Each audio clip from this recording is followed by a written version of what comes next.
Hi, I am absolutely delighted to welcome today with us Nick Piazza, who is founder and CEO of SP Advisors. Nick, it is great to see you. How are you doing?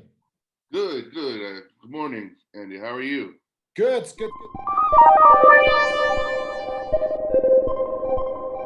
We're here in Kiev.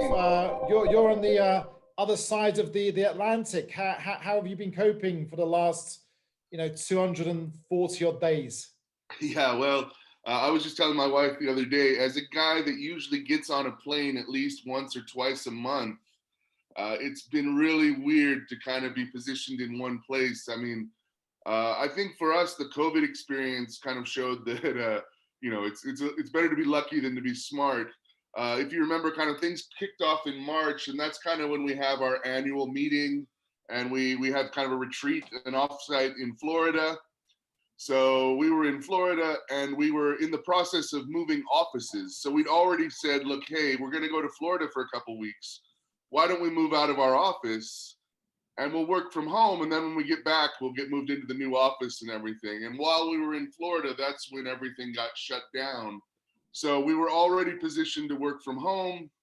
And I ended up just staying here because we thought Wyoming, as a state that's almost as big as Ukraine with only about 400,000 people, it would be kind of a better spot to sit this out. But now, as we see everywhere, is kind of facing this on the same level. So hopefully, we're hopeful Okay. that by spring, what we see going on with vaccines, that roughly March of next year, we should be getting back to a bit more of a normal.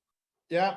I think we had the Pfizer announcement last week, the Moderna announcement today. So, Right. we're on track and it's, looking good, the pharmaceuticals. So, but in terms of, I think, it's fascinating that you started working from home before we all did. Right. Like I said, just A total good couple of luck weeks move. head start.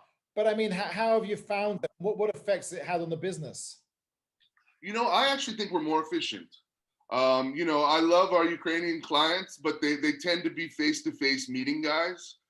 So I was zipping around town constantly, but I think actually it's been a good experience for all of us because I think we've moved away from meetings that could have been emails, away from meetings that could have been conference calls, and really focused on quality time when we meet. And obviously, I miss those meetings. It's always nice to sit in Velour or the Hilton or wherever and have a nice lunch and catch up. There's a lot of things that happen in face to face, but I think honestly, when we look at our numbers and what's been going on, we feel like we're a little more streamlined, a little more efficient, um, in terms of client contact and actual business processes because we don't get bogged down waiting for a face-to-face meeting as much. Um, Okay. so we've been happy with that. And I also think, just in general, when I look at my clients, a lot of them don't want to meet right now, right? So we've saved a lot on travel and things like that. So I think, as a consulting company, we've been pretty lucky. I think this kind of new COVID norm has been good, and as I think you see with a lot of businesses, I think especially like our back office, accounting, people that aren't client facing, I don't know how much time I'm going to demand of them to be in the office anymore because it just doesn't. I think we were kind of, it was trial by fire, and now we've already learned that we can work from home. I think more the pushback now is kind of similar for me. I think everybody's a little sick of sitting around with their family at home. Everyone would like to get back to water cooler talks in the office, but in terms of it actually driving business, we have not been massively harmed by it, I would say. Okay.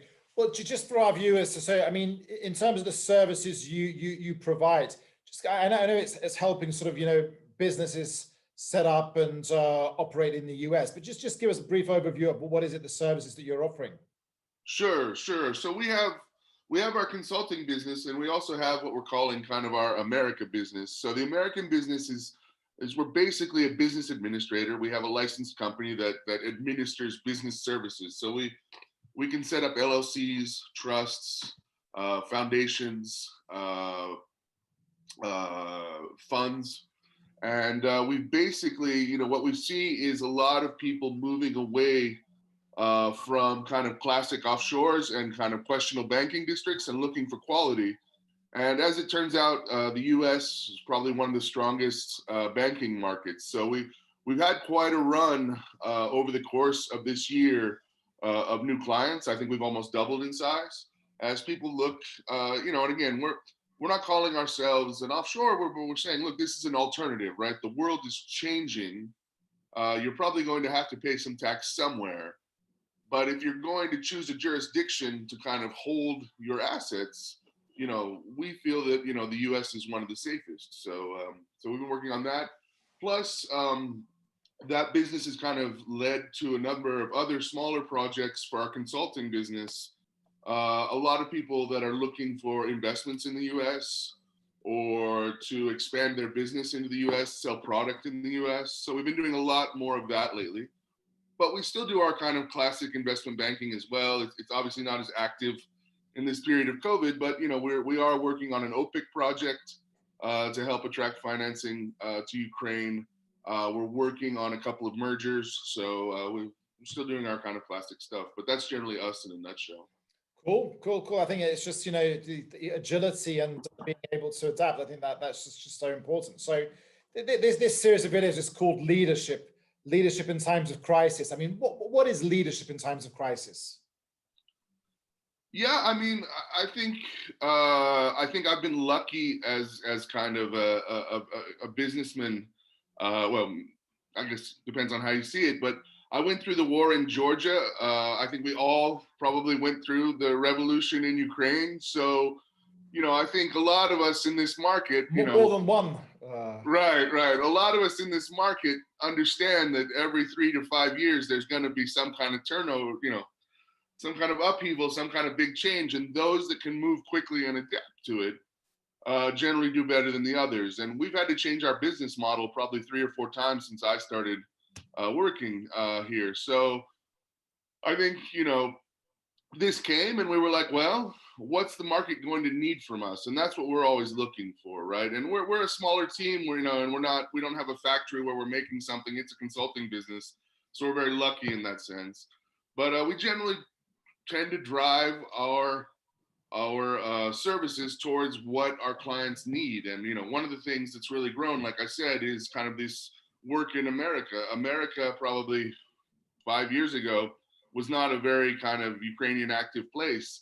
Whereas now, with all the kind of investment from the US and political support that I hope will be back again with the new administration, people are looking at the US, they're sending their children to the US.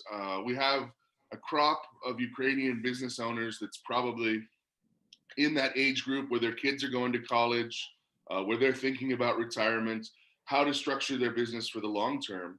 And we've been lucky because we've been able to kind of catch that group as they kind of think about what's next in life. Brilliant. So what would your one message be to the members of the AmCham here in Ukraine? Look, I guess there's probably 2 things I'd like to say. First of all, the number one thing is I think, business kind of tends to show me that if you're persistent and if you're quick to retool in times of turmoil, you have a good shot at kind of pulling through these things. And often these kinds of situations can be successful. So, I think people that get too down tend to miss those opportunities. So I'd say kind of chin up and think about America as a lot of members are probably thinking, that have businesses, have holdings, have investments. We'd be happy to talk with you. There's a lot of options that jurisdiction provides, especially when you consider that some of the biggest banks in the world are there, and they do business all over the world. So we've had a lot of success with that. Brilliant. I think that's crystal clear and a great message. So thank you, Nick. Thank you, Nick Piazza, the founder and CEO of SP Advisors. Thank you for your leadership. Thank you for everything you do, in terms of making, Ukraine a better place, and also, giving, lots of Ukrainian companies and international companies the opportunity to also, do business in the US. So thank you for that. Stay healthy, stay safe, and I hope to see you this side of the Atlantic one day pretty soon. And all the best. Thank you, Nick. Bye-bye. Hey, thanks a lot, Andy. There's just one last thing I'd like to say. Looking forward to getting back over to Ukraine probably in the new year. But one of the things we've done is we invested in a ski resort over here in Wyoming. And we're just about to launch this week. So I'd also like to mention to members, if you're looking for a unique skiing experience, let us know. We can hook you up over here in Wyoming. Well, and, there you go. It doesn't get better than that. We got to get you over and get you on the skis. Brilliant. Well, we look forward to it. Thank you, Nick. Stay safe and see you soon. Bye. You too. Take care.